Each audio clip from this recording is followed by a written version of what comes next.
Hi, everyone. My name is Lori Peak, and I'm a professor of sociology and the director of the Natural Hazard Center here at the University of Colorado Boulder. It is my pleasure to welcome you to the monthly Making Mitigation Work webinar series, which is hosted by the Natural Hazard Center and made possible with the support of the Federal Emergency Management Agency and the National Science Foundation. This webinar series highlights recent progress in mitigation policy, practice, and research. We are so grateful that you have made time to join with us today, even as so many are continuing to respond to the COVID-19 pandemic. As always, we want to thank those who are on the front lines of this catastrophe, from the healthcare workers to the emergency managers, to the federal, state, and local officials, to the researchers, and many others who are seeking to understand and work to slow the spread of this deadly virus.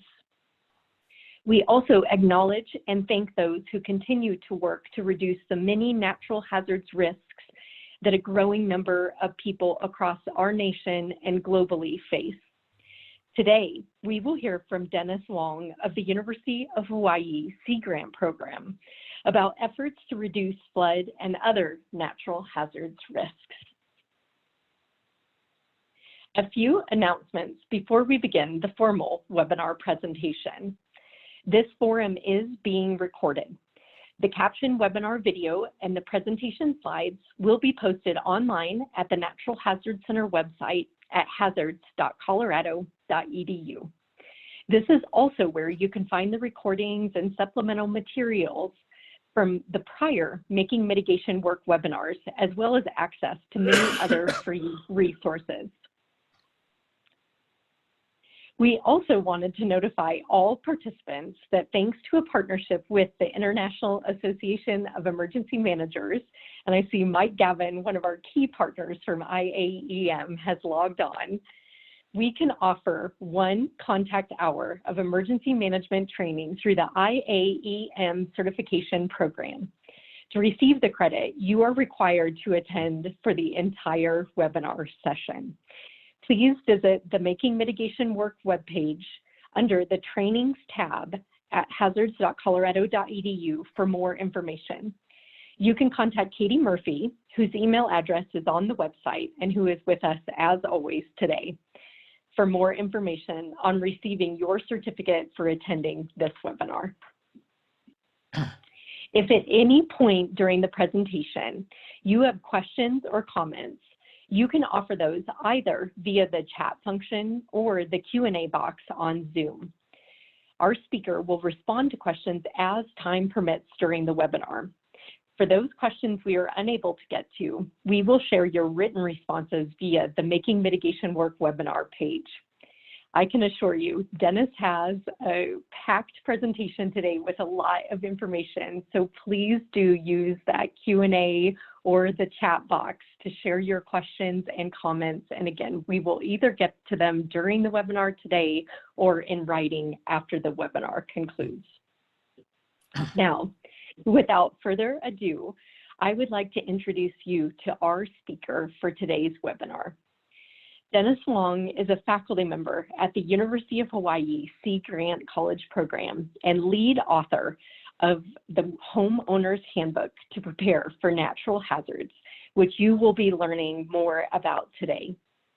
Dennis also wrote the Hawaii Coastal Hazard Mitigation Guidebook, which is used widely across Hawaii and is incorporated into the Kauai Shoreline Setback Law and the Hawaii State Conservation District rules. After Hurricane Katrina, Dennis helped produce the Louisiana Coastal Hazard Mitigation Guidebook as well. Please note that Dennis's full and highly impressive bio is posted on the Making Mitigation Work website. For now, I am so pleased to welcome him here with us today. Dennis is joining us from Hawaii, where it is just turned past 7 a.m. local time, if my calculations are correct. Dennis, thank you for getting up a bit early this morning to be with all of us and for all of the work that you are doing to mitigate natural hazards risk. I'm going to stop sharing my slides now so you can share yours, and over to you, Dennis. Okay. Thank you, Laurie. Thank you, Dennis, and I can hear you great. Okay, let me get my screen going. Okay, let's see.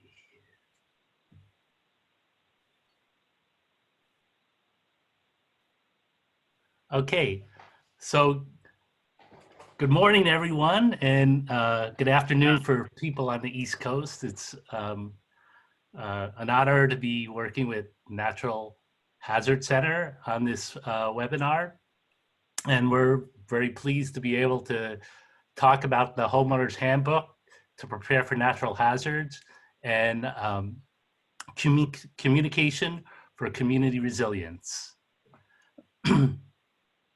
I'd just like to start by showing what the handbook looks like. This is the 4th edition of the book. I'm the author along with Darren Okamoto is a co-author. And right from the cover, you could see there's a hammer on the front and a first aid kit, and there's some storm panel screws and duplex nails. So we're sort of like imply that this is a book for homeowners, you know, especially if you're handy, it'll be very useful. For the 4th edition of the book, we added a lot of material. All the previous editions, they covered tsunamis, hurricanes, earthquakes, and floods. But for the 4th edition, we added volcanoes and climate change. Volcanoes because of the heavy volcanic activity in 2018 in the islands. Climate change because it's so important. Also, we added a lot of new retrofit options for homes, and we'll be covering some of those today. And also, a lot of the best practices not only have a hazard resilience component, but a climate adaptation and environmental sustainability component. So that's also new in the 4th edition. I'd like to just go the outline of the talk. Start with the acknowledgments, then go over the history of the book. We're going to go over the content of what's in the book, including hazard risk, emergency supplies and evacuation planning, retrofitting of homes. We have that little star there because we're covering a fair amount of that today. Then we're going to do a retrofit estimation with a potential risk reduction benefit for the book, and then strategies to reach the whole community. We'll talk about that, what the whole community is. For the acknowledgments, so the book is a collaboration of all the people at Sea Grant. So we have Dr. Darren Lerner, he's our director, and then there's Dr. Darren Okamoto, he's a deputy director and co-author of the book. Maya Walton and Dr. Mary Donahue are helped with the administration for the book. And then we have Dolan, Ruby, Tara, Michael, and Katie. They all added technical content to the book. And then the people in orange, Cindy they're in the communications department. Cindy's the communications leader. And Dr. Rachel Lentz is a science editor for the book. And Heather, last but not least, is Heather Dudock, who did a great job with the layout of the book. So the book, people who see it, they really like it. It's not like an 8.5 by 11 publication. It's a little booklet, actually. Here are the partners for the book. So we have 35 partners in the book, and they're very important. The book would not be possible without all of them. So you can see we have all of our emergency management and civil defense agencies at the state and county level. We have the City Office of Climate Change and Resiliency, American Red Cross, National Weather Service, NDPTC, National Disaster Preparedness Training Center, FEMA, local, regional, and the Building Science Branch, Pacific Tsunami Warning Center, and some new partners, the USGS and Hawaii State Legislature. And then you could also see the list of partners at the private level, and those companies with a star indicate they've been with the book since 2007. So that's 13 years they've been with the book. And they really made a difference. We'll go over that shortly. So here's a little bit more about, here's a little bit about the history of the book. It started in 2007. It's now in the 4th edition. We've gone through 10 print runs with over 100,000 copies. And I want to mention that for the project, the book to be running that long and with that many print runs, it really relies on the partners. You know, some years, the Hawaii Emergency Management Agency or our coastal zone management program or our flood insurance program will pay for the book. Some years it'll be companies like American Savings Bank or State Farm. So it's all the partners working together that makes this project sustainable. And then since 2007, we've done over 300 education outreach events of all different kinds. And you can see the different types of events, workshops, seminars, and so forth. We've done them for many organizations, chambers of commerce, churches, neighborhood boards, politicians, community groups.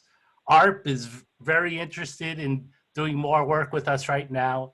And with all those outreach and education events, we've had many lessons learned. And when we go over some of the social science part of the talk, you'll see some of those lessons learned. The book is in 10 states or countries now. So it's in Hawaii, and then it's all through the Gulf Coast. You can see the Texas book is in English and Spanish. And then Delaware and Massachusetts also have books. Republic of the Marshall Islands is in English and Marshallese, and the Mariana Islands. It's also in preparation in Alaska, Georgia, the Federated States, and Micronesia. So kudos to other Sea Grant programs for producing those books. Most of the books they've done themselves. Sometimes we provide more often than not, we provide the templates for their books. And, but a lot of times we may be involved in review of the book also, their books, okay? Here's what some of the books look like. So the Hawaii book, the 4th edition, here we go. Can you see here's the mouse here. 4th edition was done in late 2019. Delaware updated theirs August 2019, Texas in 2018, Massachusetts is in the process of updating their book. Then we had the Marshall Islands book in English and the one in Marshallese. And then you see books from Mississippi and Louisiana. So our goals in the book are to prepare families and homes for multiple natural hazards, reduce risk to property and lives. And the information in the handbook is tailored for each location. So we cover local hazard risk. We review multiple references for applicability. We incorporate lessons learned from other disasters, and we develop new best practices to fill the need. Our whole goal is for homeowners to understand hazard risk, gather their supplies, create evacuation plan, and strengthen homes. We would like them to do all 4. Obviously, you go from 1 is the easiest, 4 is the most difficult. So naturally, a greater percentage of homeowners will do 1 and 2 versus 3 and 4, but we'll cover those shortly.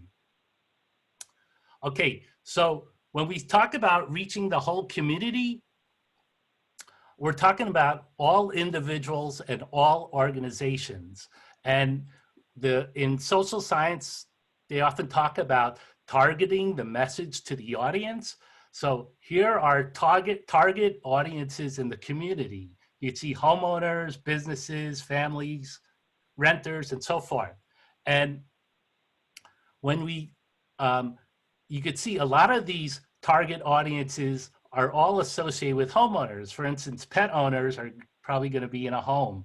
Children are probably going to be in a home. a lot of business workers and in the workforce are going to be homeowners. So the Homeowners Handbook is a good way to reach a lot of the target audience. But there's still some target audiences that fall out of the cracks. And people have asked us to do a book for renters, and we're considering that. But, you know, the handbook is a useful tool, but it's not the entire answer. Okay, so now we're going to jump to the next topic is hazard risk. Hazard risk is very important. Social science studies and experience indicate that people that do not prepare sometimes do not think that there is risk. They think, oh, it won't happen to me, or it won't be that bad. So we want to inform them of the risk, local risk, to build a sense of urgency so that they act.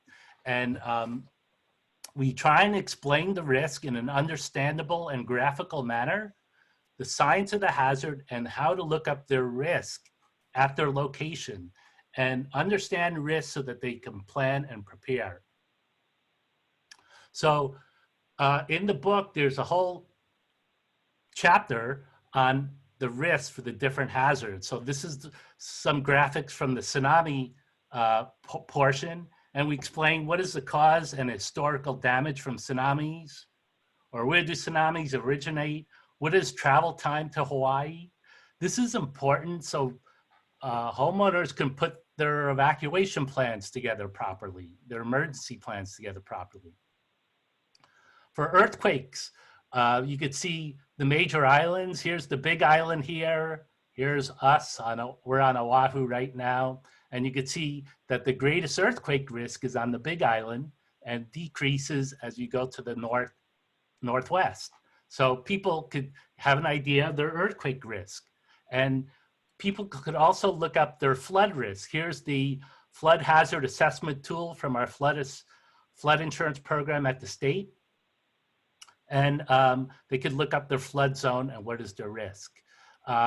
People could also see lava risk, you know, because we cover volcanoes now, and you can see the greatest risk is on the Big Island. In 2018, they had a major eruption, and this is a larger blow up of that activity. We worked with the USGS in writing the volcano section. And we also cover what was the impact of the lava in 2018, not only locally, but also on other islands, because although the lava is constricted to the Big Island, there's also VOG that travels to the other islands. We also now added a climate change section. So this covers heat, drought, wildfire, infectious disease, sea level rise, and erosion. These hazards do occur independently of climate change, but climate change is thought to exacerbate them. So we put them all under the subject of climate change. And here you can see we have the US Drought Monitor. How do we use the US Drought Monitor? People can look up their drought risk at any particular time. Also, wildfire. People get an idea of the history of wildfire in their area. We worked with the Hawaii Wildfire Management Organization on this, and wildfire is becoming more and more of a problem, not only in Hawaii, but all through the US, California, and so forth.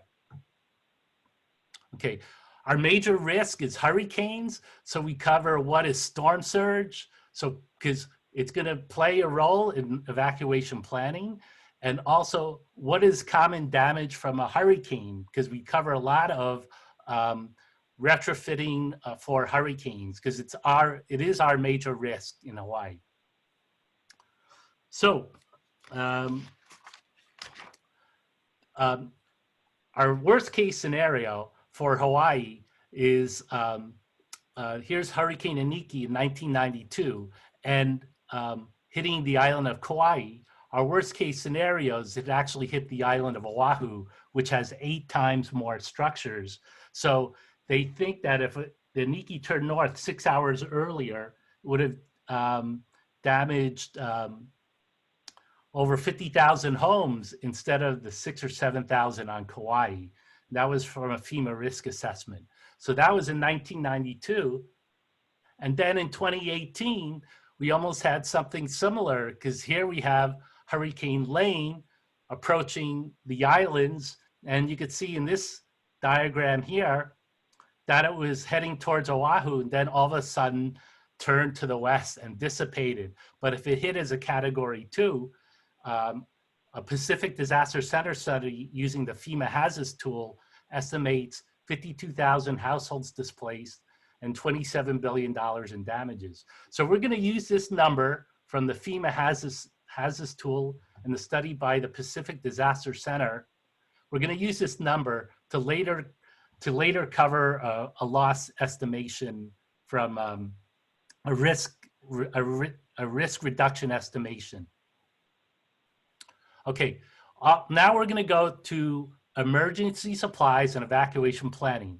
Because Hawaii is isolated, our emergency management agencies have recommended that we always have a 14-day supply of non-perishable food and water.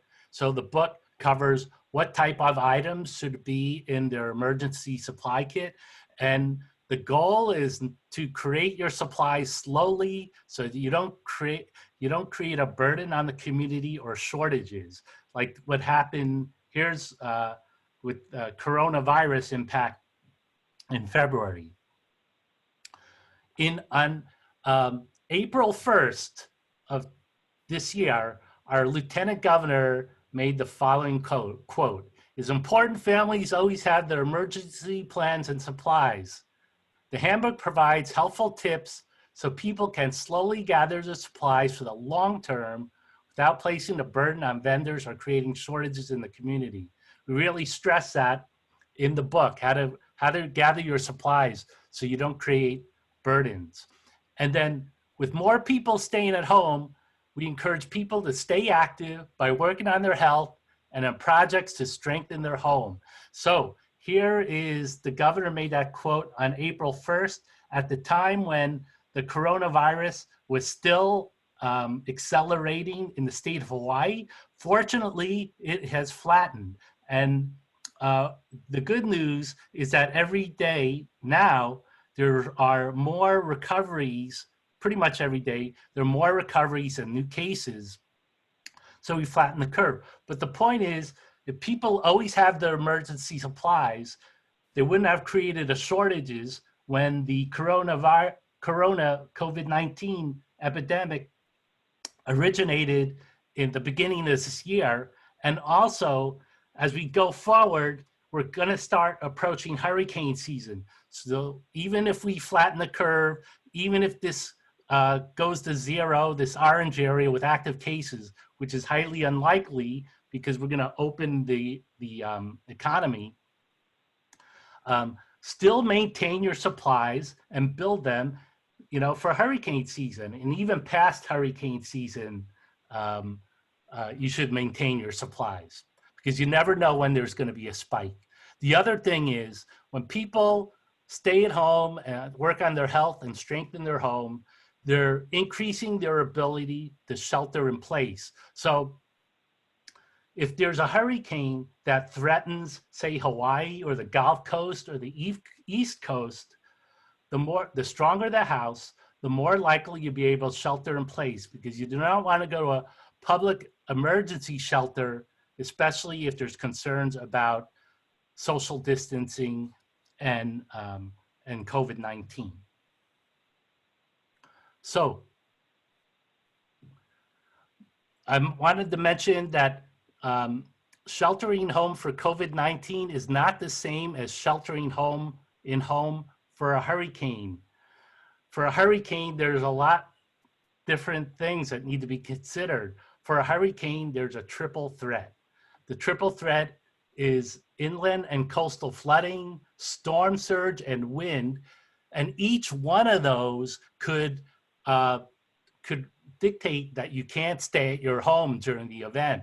So already we mentioned that in the book we cover how to look up your flood risk, how to look up what is storm surge, how to look up the storm surge maps. it's important to look at both. And I'm going to give you this example for the south shore of Oahu. And this is Wailupi Peninsula here. Here's your flood zone, V zone. Here's your red V zone.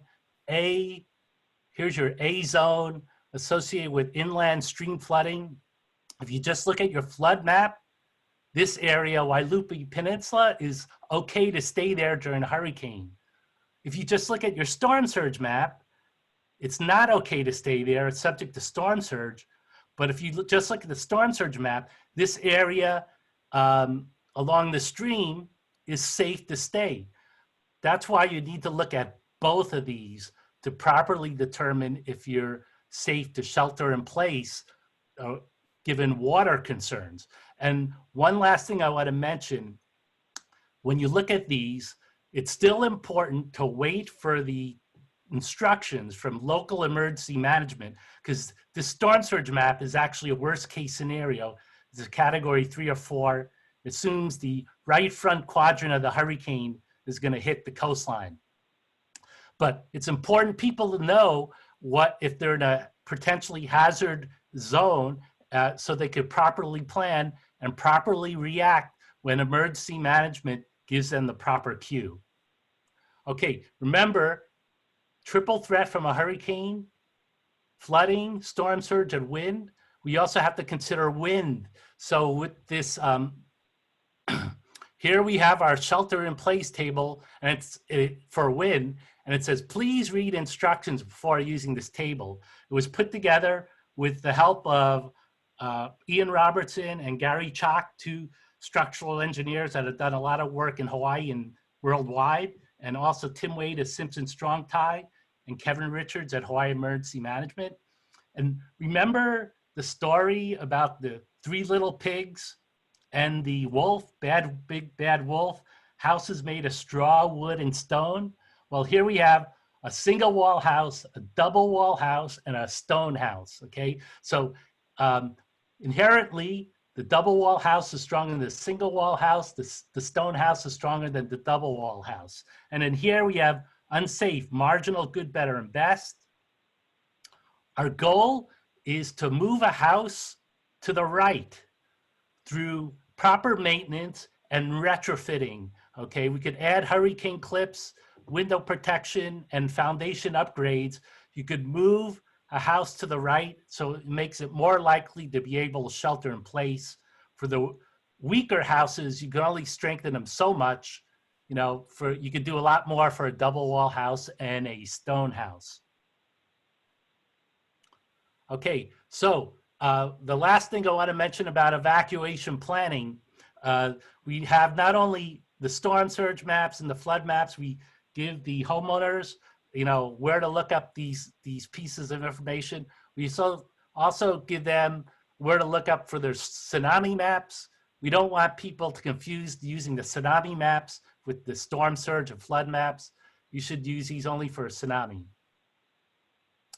Now we're going to go to retrofitting. Okay, so here is Hurricane Harvey in 2017 impacting Texas. I went down there. Also, I was with Texas Sea Grant, and we joined the FEMA Building Science Branch. They were putting their mitigation assessment, their MAT report for Hurricane Harvey together. I was in Rockport for a week looking at wind damage, and Houston looking at flood damage. Okay, but here's Harvey hitting Rockport as a Category 4 hurricane. Here's a satellite image, a Google satellite image of Rockport, and you could see 4 houses. There's 4 the house is gone, 3 major damage, 2 minor damage, 1 no damage. In the field, here's that house that was gone, and probably a wood frame, a light wood frame structure. Here is that house that had major damage. You could see the roof deck is coming off the trusses or rafters, and the siding is coming off the wall. Moderate damage is where you could see primarily roof damage along the edges of the roof, and we're going to be covering that. Okay, and here's where there's no damage. Okay, so why is this house have no damage? Well, it was built 3 months before Harvey. It was built with modern building codes. Very important. This is what John and Gargiola and Leslie Chapman spoke about in one of your past webinars. It has a continuous load path connection, a strong roof, and window protection. We encourage states to have strong building codes. We encourage that in Hawaii. But another thing, we don't want to abandon the weaker, older structures that weren't built with modern building codes. So the handbook covers a lot of items 1, 2, and 3, and we're going to be covering a lot of those in the next few minutes of this webinar. Okay, so what is a continuous load path connection? Most homeowners have no idea what a load path connection is. It simply ties the roof to the foundation. Each intersection is tied down with special connectors, such as this, we call these hurricane clips, tying this double top plate to the roof here, and a strap tying the second level to the first level, and a strap tying the stud to the sill plate, and an anchor bolt to the foundation. This diagram is courtesy of Simpson Strong Tie. This is how they usually build strong houses in the building code, and this is what it may look like as a retrofit. When you do it as a retrofit, it's typically done outside of the house. The weakest point of this, a lot of times the weakest point for a house is this roof to wall connection. And you can see this roof flying off the wall during Hurricane Iniki in 1992. So we really want to fortify this connection. Okay, so Simpson Strong Tie made this, what's called this Hawaii plantation tie, which specifically made for houses in Hawaii. And there was a problem in the past retrofitting these houses because they have this freeze board that sticks out, but this HPT clip wraps around the freeze board, ties the roof rafter to this trim board here. So in the book, there's a step-by-step guide on how to install the HPT clip. We put the materials that are needed. You may need to remove the trim and add new trim, a 1x4 board, and it's a pretty simple installation. We think that almost every house in the state can be easily retrofitted. Make the roof to wall connection first because it's the easiest retrofit. And here you can see different clips that are used for the retrofit. There's an H3 clip, an HM9, which is stronger, and the HPT. I forgot to mention, the HPT can only be used for retrofit, where these other ones could be used for retrofit or new construction. So because this one can only be used for retrofit, it gives us a good proxy of the estimate of retrofits that have been done in Hawaii. Once we do this roof to wall connection, we want to try and carry the load path down to the foundation. It's not always possible, but it is possible in a lot of houses in Hawaii that have post and pier structures. So this is a report by Ian Robertson and Gary Chalk. It was done for FEMA as part of their hazard mitigation grant program. And we have a lot of these houses are on post and pier foundations. Here's a large concrete block called the pier, a smaller block they call the tofu block, and then the post is sitting on top, and usually there's no connection between those items, and during an earthquake or a hurricane, you can see they get knocked off their block. So the idea is to create pieces of 2x4 and fill the gap between the post and the small block, and then hold it down with these different connectors. So here's a step-by-step guide. that's in the we're just showing an example in the webinar, but it's in the handbook. And, you know, it's step by step of how to do that post and pier retrofit. You know, remove the trim, remove the decorative fencing, add knee brace stabilizers. Here's where we taking that 2x4 to fill the gap between the pier and the small concrete block, and then we tie it down with the hole down, drill the hole with a rotary hammer, use epoxy. There's Tim at Simpson Strong Tie. Okay, so I'm not going to go through this whole thing, but the step-by-step guide is there, and then we after the product is finished, we treat it for corrosion resistance, a zinc-rich galvanizing coat, a primer, and an enamel paint. So what we have here is a 1956 house, single wall, lightweight wood frame structure, and it now has a continuous load path. So you can see the HPT clips tying the roof to the wall and the foundation upgrades. It's a stronger house. The insurance premium went from $1,200 to $900.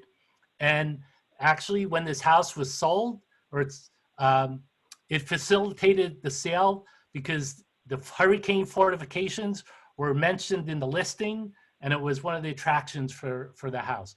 So there are many benefits to strengthening your house. So another game changer is what we call the SDWC structural screw made by Simpson.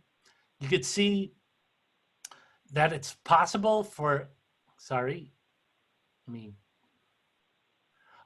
it's possible for new construction and retrofit. So here you can see that roof to wall tie, that hurricane clip, this structural screw serves the same purpose. And then here's the stud, the double top plate, and this structural screw serves the same purpose. And here's the sill, the stud, the sill plate, that structural screw serves the same purpose. And for a new construction, it's just built actually from the inside.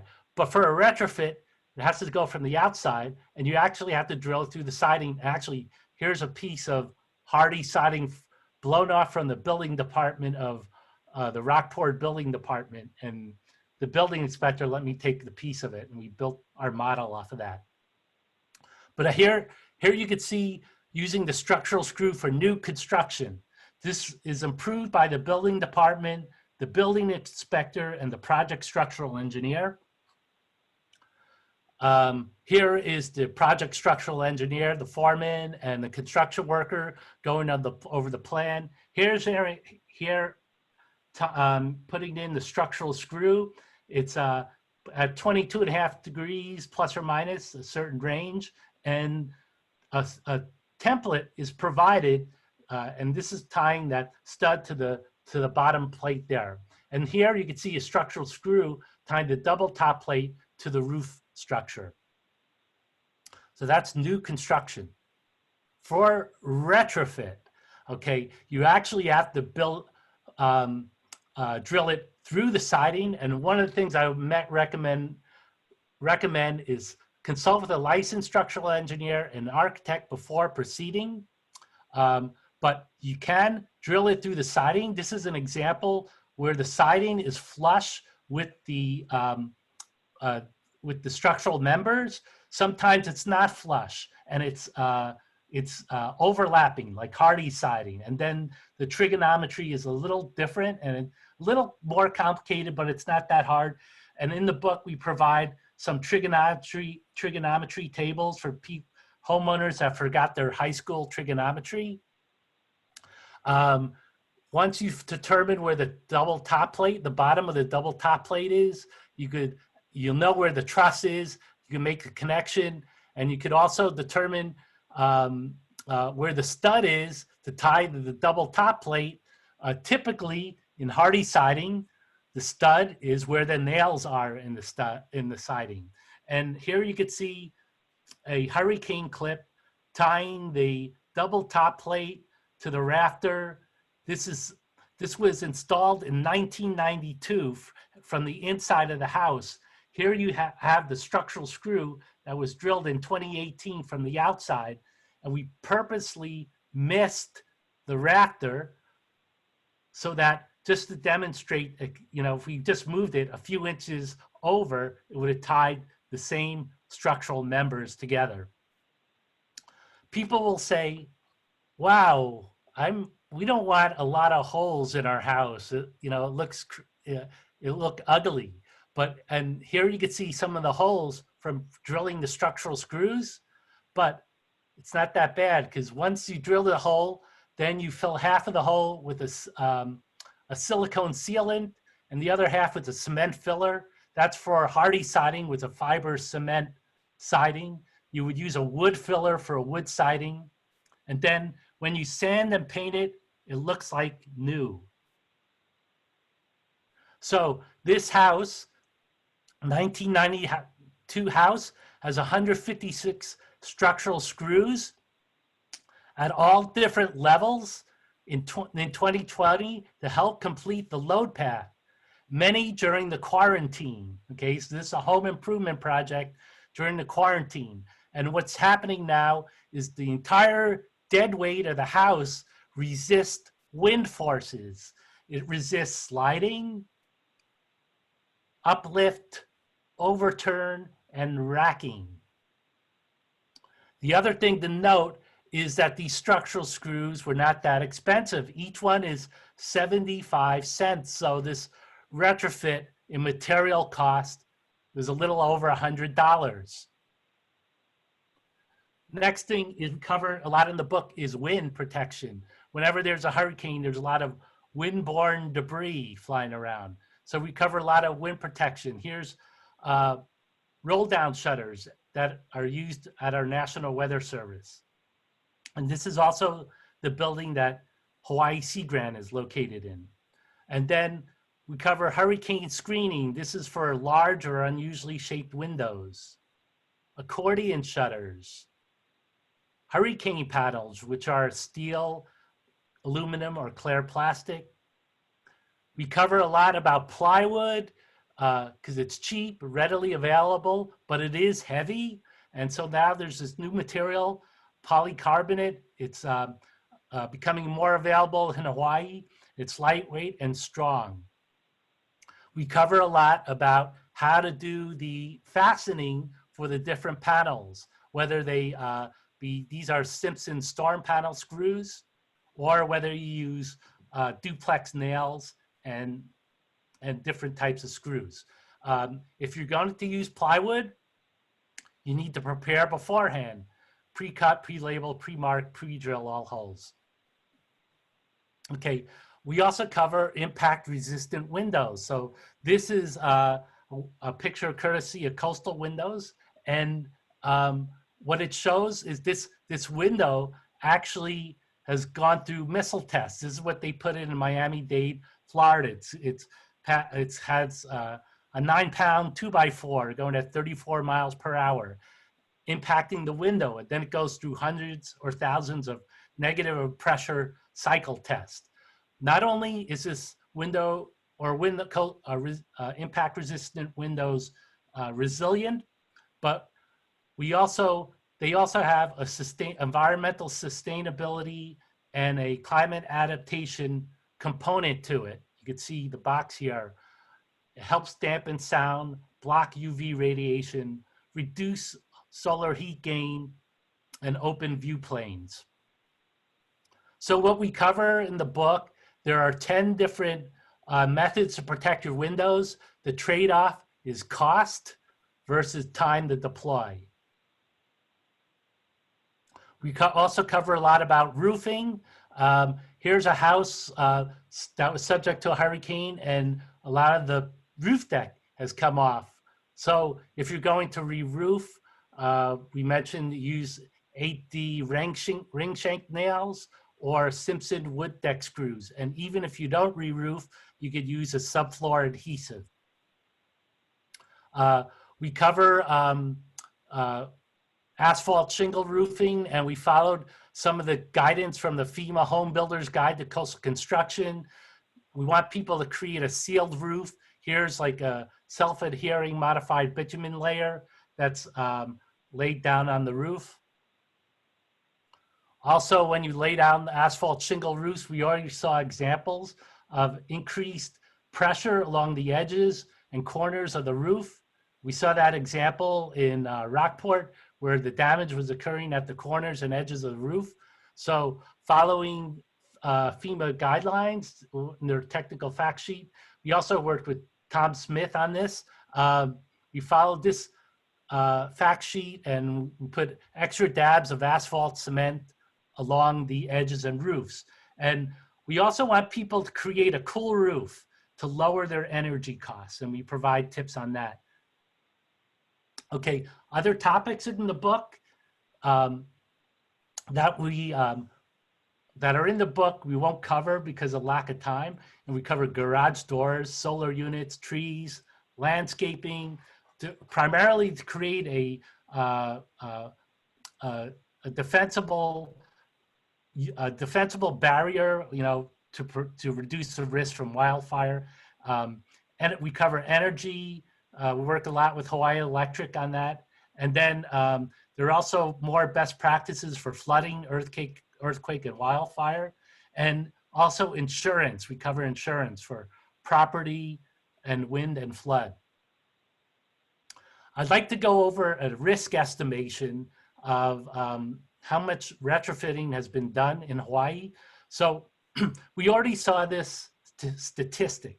This was from Pacific Disaster Center study, actually done by Doug Bosch, who worked at FEMA and now works at PDC.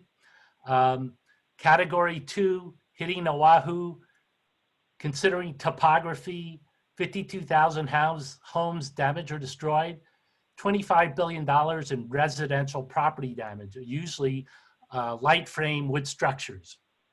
Okay, from 2010 to 2019, we have roughly 80,200 HPT hurricane clips were sold.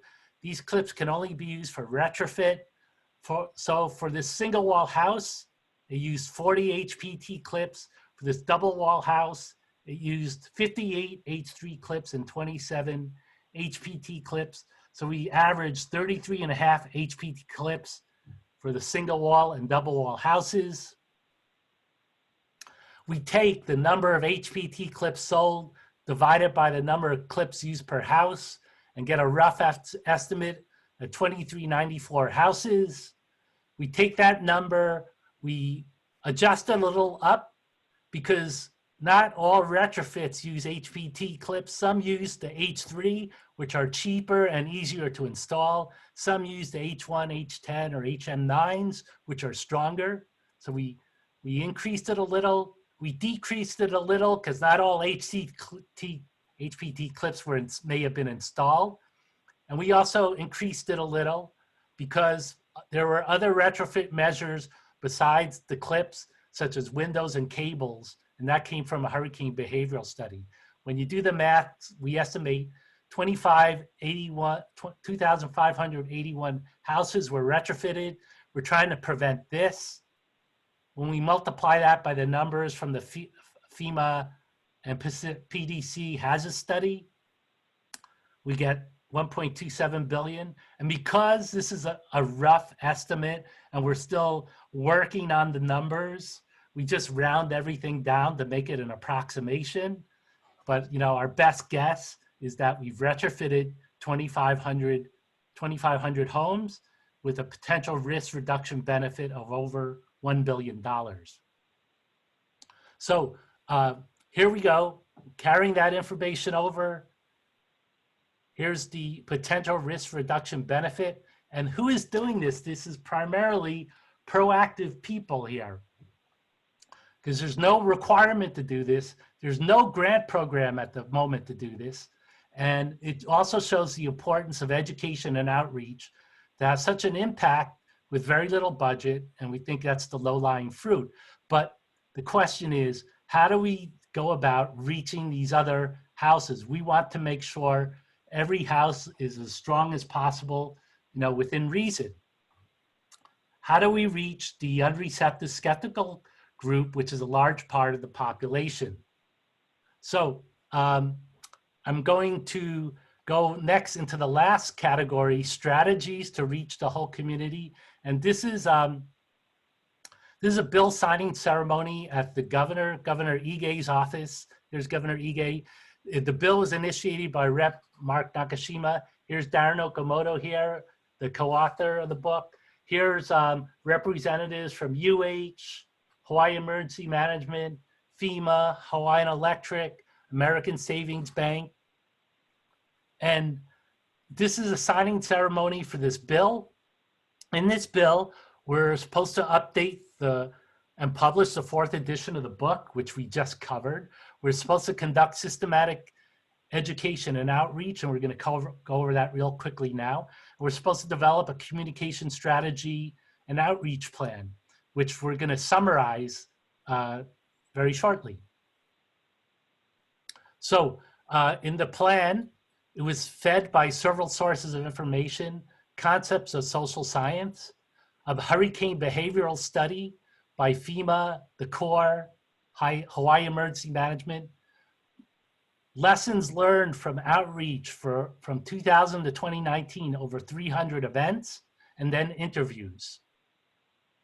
So remember this diagram? We went over reaching the whole community and our target audiences, and the Homeowners handbook is a good tool to reach a lot of these target audiences because a lot of them overlap, but there's still gaps. So our strategy is not to replace existing education, but to supplement existing education and outreach by targeting other target groups, but also using a lot of concepts in social science that we learned from, say, the Natural Hazard Center, and we try and target audiences based on behavior. So what kinds of behavior do we find? Okay, proactive people. These are an example of proactive people. People in CERT, our Hawaii Hazard Awareness Resilience Program. These people here are attending a seminar by State Farm, the National Weather Service, and the Kauai Emergency Management Agency. Look at this. This is at the Building Industry Association. These people were presenting an information on protecting the windows, and there are 4 people with their smartphones taking information. And here are some of the notes from one of the attendees. And the bottom line is proactive people can receive detailed information. Here's more examples of proactive people. They protect their home. Here's a quote from a university. I'm just going to go, this person is the most proactive person I know. He did almost every retrofit possible. He planned to shelter 20 family members in his house during an event, which is important because there's a shortage of shelters. And he convinced 25 to 30 homeowners to retrofit. There's also receptive people. These people are receptive to the message. We see them a lot when we have emergency fairs. They go to the shopping mall to shop, and then they stop by. And then there are unreceptive people. Those are the people that do not go to the fairs or do not prepare, do not collect their supplies. And it's really a target of the strategy we have. So our strategy is to, in small steps, move people up the ladder. Take the unreceptive, skeptical people, make them receptive, and then make the receptive people proactive, and build up the army of proactive people as much as possible. And only the proactive people can help the assisted people, the people that are sick, infirm, or disadvantaged. We see this, an example of this is when you go on the airplane and say, put your mask on first before you help others. You cannot help these people during a major event if you're not prepared yourself. So the goal is to make people proactive. What we learned from our study, our experiences, proactive people can absorb detailed information. They don't need risk-based messages. They could take the delivery of the message on their many different modes, including the handbook. Unreceptive people, you have to have very short messages. They need to be risk-based. There are very limited modes of delivery, and the utility of the handbook is less. So the question is, how do we reach the unreceptive people? And the real question is, what is the mode of delivery? Okay, those are the two questions. What information you provide and the mode of delivery. The information you provide is risk-based, but the mode of delivery is really the challenge. So here are some ideas for the mode of delivery. Examples of mandatory training. Here's HECO training for their line workers. We worked with HECO, and they reach 500 people at a time during their training. Examples of mandatory training are given here. And I'm just going to fly through this real quick because I'm running out of time. But also, the other strategy, continuing education credits. Here's an NDPTC course with CEC credits for all these professions. The strategy is to broaden the scope of professions that get preparedness messages through CEC credits. Here's building officials, and a course held by Simpson Strong-Tie.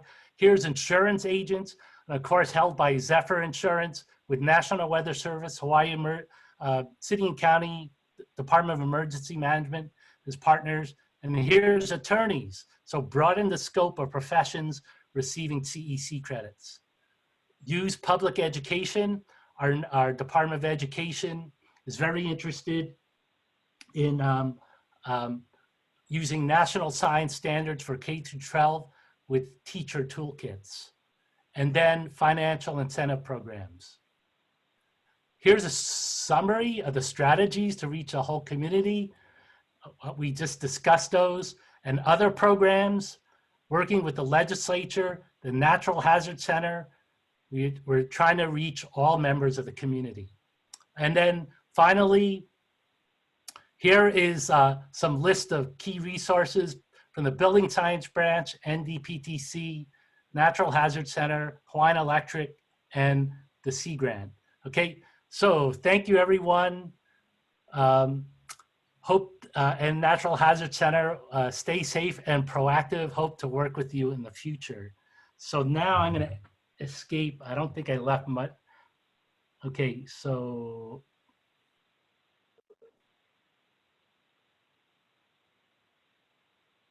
Okay.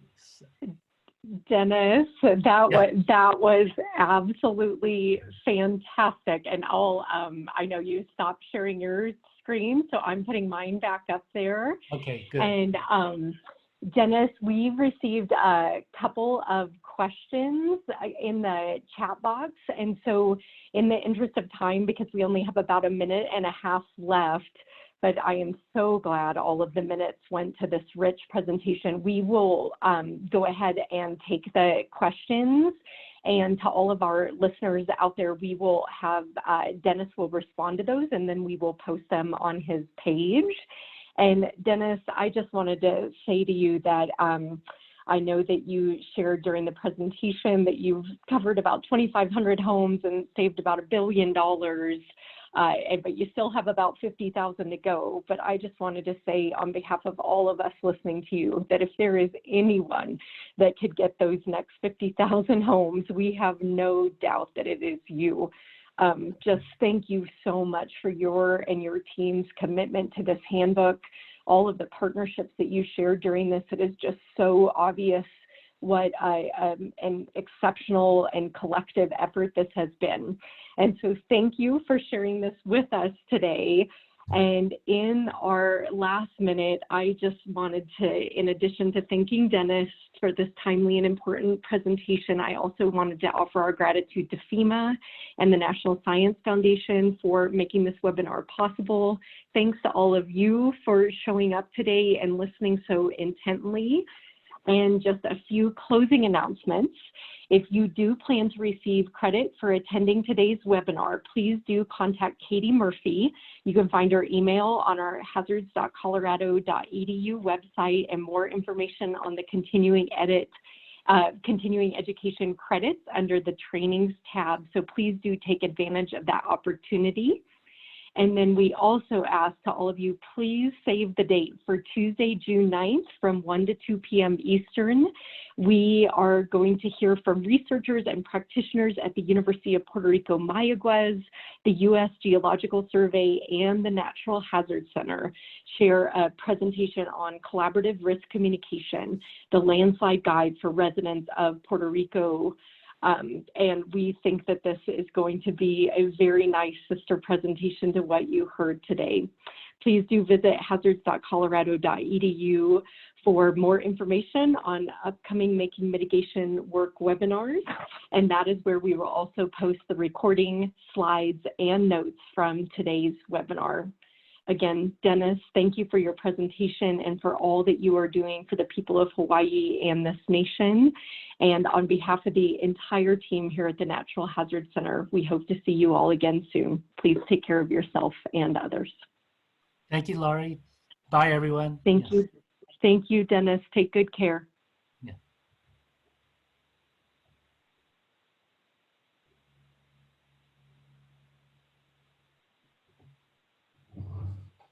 How'd that go, Annie?